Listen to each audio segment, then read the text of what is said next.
Okay, this is lesson 4.2a. We're talking about observational studies versus experiments. So when you give out a survey, that's an observational study.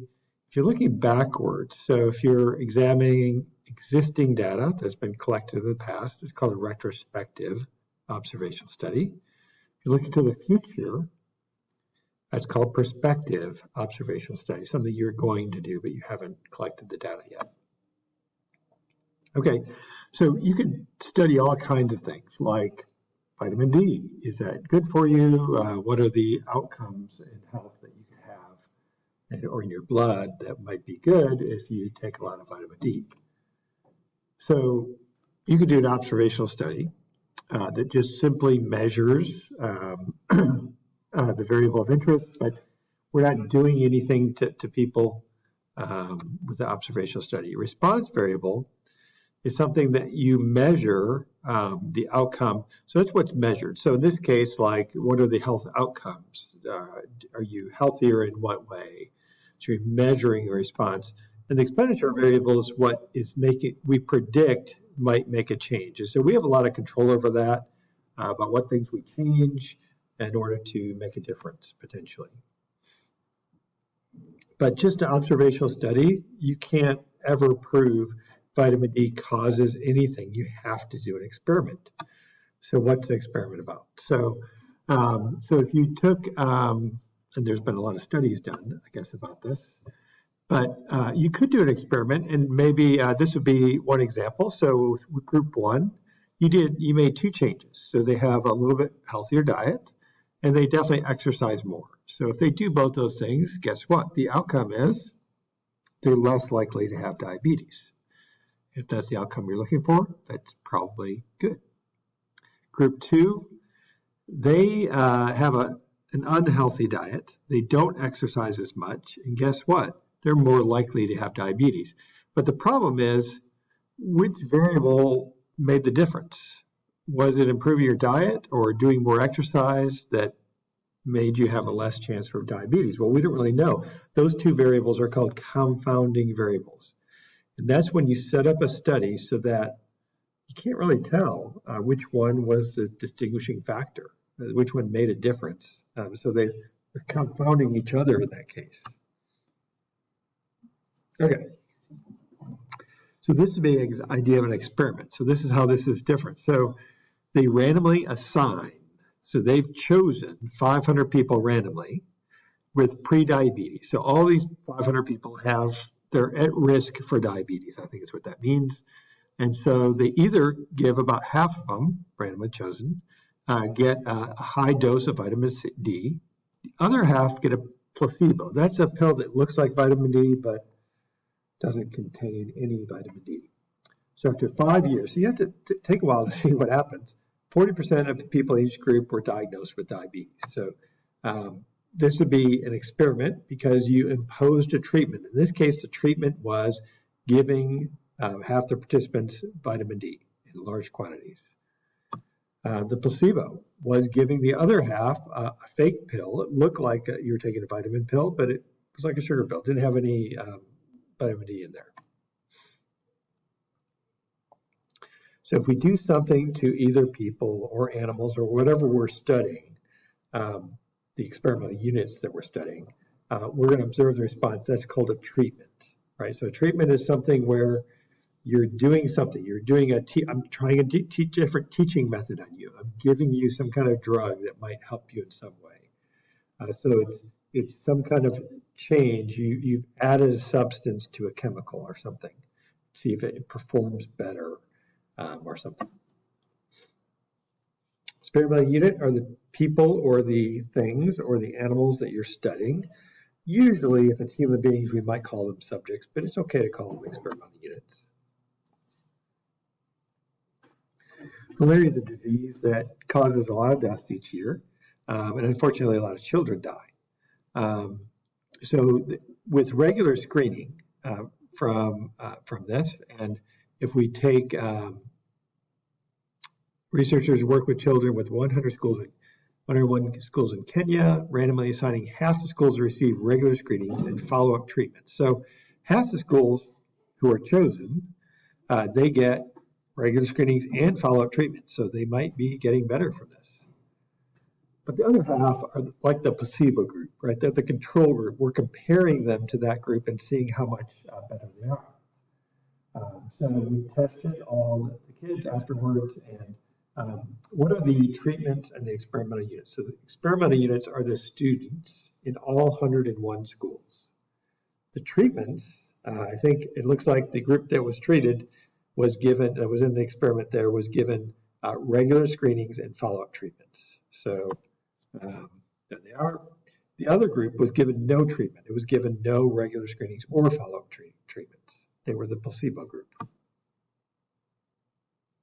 So Rutgers, they tested the 5-second rule. If you don't know what that is, that's when you drop a piece of food or something on the ground. You think, oh, after less than 5 seconds, it's probably still fine. It hasn't, it's not bad, and they pick it up and eat it. So to test it, they had 4 different types of food: watermelon, bread with butter, and gummy candy. They dropped onto 4 different types of surfaces, so steel, tile, wood, and carpet. And they waited for 4 different lengths of time. So a lot of different variations of this: 1 second, 5 seconds, 30 seconds, and 300 seconds. So then they used the bacteria prepared 2 different ways. So there are 2 types of bacteria kind of things there. It was the soy broth and the peptone buffer. So what are the factors in the study? So there was a lot of factors, right? So they chose the type of wood. There were 4 factors, 4 types of food. They chose the type of surface, 4 different types of surfaces, 4 different lengths of time. Those are all factors: the 1 second, 5 second, 30 seconds, 300 seconds. And the bacteria was 2 different ones there, so there were 2 factors with that one. So factor is something we're manipulating, and the level, so in this case, 3 of those factors had 4 levels, and the last one, the bacteria prep, only had 2 levels. There are 2 different types, but there were 4 different times, 4 different surfaces, and 4 different foods. So they had levels. So those are the factors and the levels that we're studying here. Good designs are essential.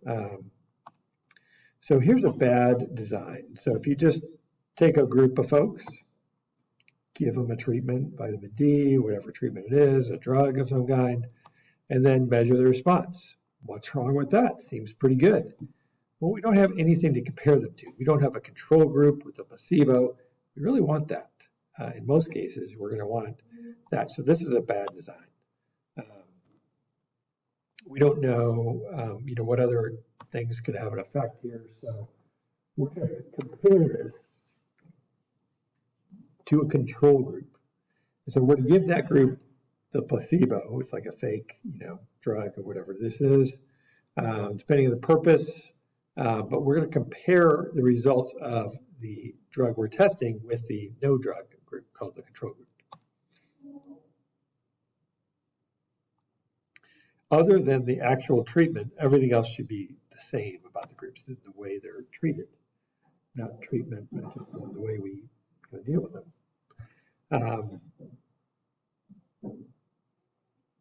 Is there convincing evidence? So here are a few examples. So what are the explanatory and response variables here? So a Harvard study concluded people who drink coffee live longer than those who don't drink coffee. It's interesting. I don't drink coffee. A study followed by more than 20,000 nurses, doctors over a 30-year period. So that's a long thing. So I give them frequent questionnaires to answer them. Found that those who drank 3 to 5 cups of coffee a day had a mortality rate during the study that's 50% lower than those who did not drink coffee. So what are the experiment or observational study? Did they make some folks drink coffee? They just had questionnaires. It doesn't look like this was an experiment. There doesn't seem to be a control group or a placebo group there. So it seems like this was more of an observational study. Sorry, I didn't answer the other question. Explanatory variable is what they're studying is the amount of coffee you consume And the predicted or measured variable there is the length of your life. So they're measuring the length of your life. Okay. Identify the explanatory and response variable. So second case, let's look at this one. So potential benefits of caffeine on athletic performance. Volunteers randomly assigned to complete a 10-kilometer bike ride after consuming caffeine, and others after consuming a placebo. So the average time to complete the 10-kilometer bike ride was 1.6% faster for subjects who were given caffeine than those who were not. Wow, maybe I should be drinking more caffeine. Okay, so was an experiment. So it looks like some were given caffeine. So there was a treatment here. This is an experiment. So explanatory and response. They're measuring the time of the bike ride, I believe, and they are using how much caffeine you took for the explanatory, whether or not caffeine was, whether or not. So some groups were given and some groups were not. Okay, so this one, I forgot to put the question there, I think. Okay, so this one, experiments growing the best tomatoes. Does advertising, so again, I forgot to put the, sorry, but I have the answer already listed there. But what are the factors for this one? So you're looking at 24 similar plants in identical pots. Add fertilizer and soil in half the pots, so only half get the fertilizer. You'll water 8 of the plants with 0.5 gallons, 8 of the plants with 1 gallon, the remaining 8 plants with 1.5 gallons. So you can see that there are different levels here, 3 different levels of water, 2 different levels of fertilizer, and so there's a total of 6 different treatments, 6 different possible treatments. You might be given fertilizer and given the 0.5 gallons of water. You might be not given the fertilizer and the 0.5, and so forth. There's 6 different choices.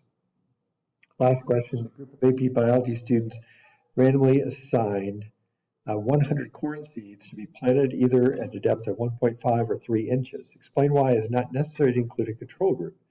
So in this case, if we plant some at a depth of 1.5 and some at 3, we can compare those to each other. We're really trying to figure out which one's better here. And so I don't think a control group is necessary in this case for what we're trying to find. Which treatment is more effective?